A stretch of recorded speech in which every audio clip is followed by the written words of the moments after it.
Birds flying high, you know how I feel. Sun in the sky, you know how I feel. Bonjour et bienvenue à la minute J'organise mon mariage dans ses moindres détails. Aujourd'hui, nous allons aborder le thème du vin et de ses quantités. Quelle est la recette du bon équilibre en 3 astuces? Sachez tout d'abord qu'en moyenne, un invité à votre mariage consommera jusqu'à 6 verres d'alcool. 2 verres pour le vin d'honneur, 1 sur l'entrée, 1 sur le plat, la moitié d'un verre pour le fromage et 1 pour le dessert, sans compter ceux qui restent faire la fête à qui vous allez peut-être proposer un open bar. Donc attention, quand on sait que la réglementation routière vous met out des 2 verres consommés, autant faire les bons choix dès le départ. Première astuce, votre vin d'honneur. Proposez un seul alcool et ne soyez pas avare de boissons sans alcool, ce qu'on appelle aussi les softs.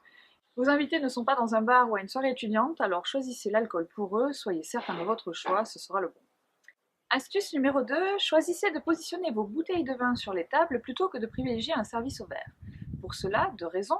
Le maître d'hôtel qui gère votre repas choisira toujours de laisser votre verre plein.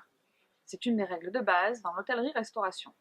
Seconde raison, c'est que le convive seul n'osera se servir de cesse. Il y a des conventions qui n'ont pas si mauvaise réputation finalement.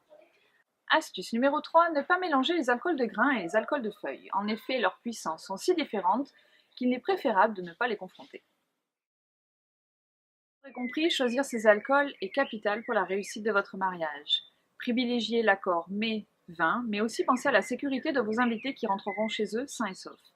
N'hésitez pas à vous faire aider des professionnels qui vous entourent, ils sont aussi là pour ça.